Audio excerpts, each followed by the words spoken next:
अस्सलाम वालेकुम students, welcome to education world. कैसे हैं आप लोग। आज की वीडियो में हम CS 001 की पहली असाइनमेंट सॉल्व करेंगे। Assignment number 1। टोटल मार्क्स आपके इसके 20 हैं और लास्ट डेट इज़ 13 दिसंबर। बहुत आसान सी असाइनमेंट है, बहुत छोटे छोटे आंसर्स हैं। 2 क्वेश्चन हैं आपके पास। क्वेश्चन नंबर 1 में आपसे कहा जा रहा है कि identify the computer component name for each number in the following image.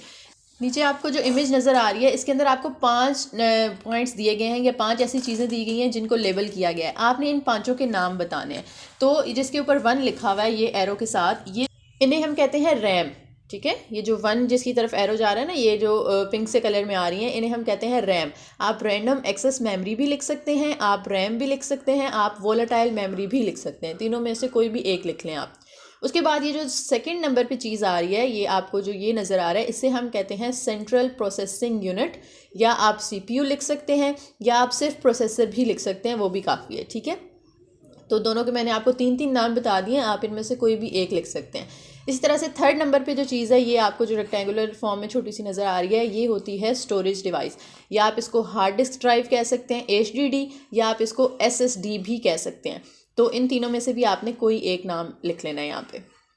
Point number 4 जो है हमारा, यहाँ पे ये जो एक रेक्टेंगल सी बनी हुई है और इसके अंदर ये सर्कुलर आपको 2 नज़र आ रहे हैं, यहाँ पे इसे हम कहते हैं ग्राफिक्स प्रोसेसिंग यूनिट।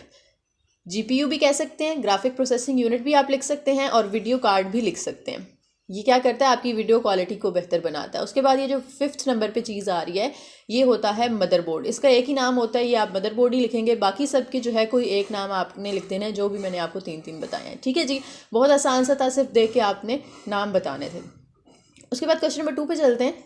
आपसे कहा, आपको एक लिस्ट दी है उन्होंने, ये देखें आपको 10 नाम दिए गए हैं, और इस लिस्ट में से आपने चूज़ करना है इनपुट डिवाइस कौन सी है, आउटपुट डिवाइस कौन सी है, और स्टोरेज डिवाइस कौन सी है। इनपुट डिवाइस वो होती है जो हम यूज़ करते हैं कंप्यूटर को डाटा देने के लिए, डाटा ट्रांसफ़र करने के लिए, या इंफॉर्मेशन देने के लिए, वो होती हैं इनपुट डिवाइसेस। आउटपुट डिवाइसेस वो होती हैं जो आपको प्रोसेसिंग के बाद रिज़ल्ट प्रोवाइड करती हैं या एक आउटपुट देती हैं, उसे हम क्या कहते हैं, आउटपुट डिवाइस कहते हैं। और स्टोरेज डिवाइस वो होती है जिसे आप डाटा स्टोर करने के लिए यूज़ करते हैं। और आपने अब इन तीनों को माइंड में रखते हुए ये लिस्ट पूरी पढ़नी है और बताना है कि इसमें से स्टोरेज कौन सी है, इनपुट कौन सी है, और आउटपुट कौन सी है। तो पहली देखें, कीबोर्ड एग्जांपल उन्होंने खुद दे दी थी आपको क्वेश्चन में। कीबोर्ड उन्होंने बता दिया इनपुट डिवाइस है, क्योंकि हम इसे डाटा कंप्यूटर को प्रोवाइड करने के लिए यूज़ करते हैं ना, तो इनपुट के नीचे उन्होंने येस लिखा। इसी तरह से अब आपने इसको मद्देनज़र रखते हुए बाकी 10 जो हैं वो आंसर करने हैं, और जो होगा उसके सामने आपने येस लिख देना है।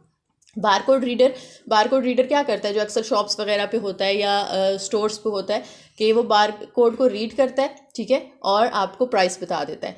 तो बारकोड रीडर क्या है, एक इनपुट डिवाइस है, क्योंकि हम इसको डाटा देने के लिए यूज़ करते हैं। उसके बाद हेडफोन्स जो हैं वो हमें आउटपुट देते हैं, क्योंकि वो कुछ ना कुछ हमें प्रोवाइड कर रहे होते हैं ना, इन्फॉर्मेशन या डाटा प्रोवाइड कर रहे होते हैं, तो वो एक आउटपुट डिवाइस है। ऑप्टिकल पेन जो है, ये भी क्या होते हैं, इनपुट डिवाइस होती हैं। कोई भी टच स्क्रीन पेन आप देख लें, या ऑप्टिकल पेन्स जो आप लिखने के लिए स्क्रीन पर यूज़ करते हैं, वो हम डाटा ट्रांसफ़र करने के लिए यूज़ कर रहे होते हैं ना, तो वो एक इनपुट डिवाइस होगी। USB फ्लैश ड्राइव्स, USB किस लिए यूज़ होती है, डाटा स्टोर करने के लिए यूज़ होती है। कोई भी डाटा आपने अगर सेव करके रखना है तो आप उसके अंदर रख सकते हैं, तो ये स्टोरेज डिवाइस के अंदर आ जाएगा। उसके बाद आ जाता है प्रोजेक्टर। प्रोजेक्टर क्या काम करता है, हमें स्क्रीन पे इमेजेस दिखाता है, यानी आउटपुट दिखाता है, तो ये हो जाएगा आउटपुट डिवाइस के अंदर। इसी तरह से जो स्कैनर है, स्कैनर भी एक इनपुट डिवाइस है। जैसे बारकोड रीडर है ना, उसको भी हम स्कैनर कह सकते हैं, और ये भी स्कैनर है, यानी ये क्या करते हैं, चीज़ों को रीड करते हैं और फिर हमें आउटपुट देते हैं। तो ये रीड करने के लिए यूज़ होते हैं, इसलिए हम उन्हें कहेंगे कि ये इनपुट डिवाइस है। उसके बाद कंपैक्ट डिस्क, यानी जो CD होती है, CD के अंदर भी हम डाटा स्टोर करके रखते हैं, तो ये भी एक स्टोरेज डिवाइस में आ जाएगा। पंच कार्ड रीडर, अब ये उसी तरह से जैसे हमने बारकोड रीडर और स्कैनर को कहा, इसी तरह से जो पंच कार्ड रीडर है वो भी क्या करता है, इनपुट लेता है, इसलिए ये इनपुट डिवाइस होगी। उसके बाद प्रिंटर है, तो प्रिंटर हमें क्या करता है, आउटपुट प्रोवाइड करता है ना, प्रिंट करके देता है चीज़ें, तो ये आउटपुट डिवाइस है। इसी तरह से जो रोम है, ये होती है स्टोरेज। जैसे अभी ऊपर हमने कहा रैम, मैंने आपको बताया था क्वेश्चन नंबर 1 के अंदर, तो रैम के साथ एक और मेमोरी भी होती है जिसे हम रोम कहते हैं, रीड ओनली मेमोरी।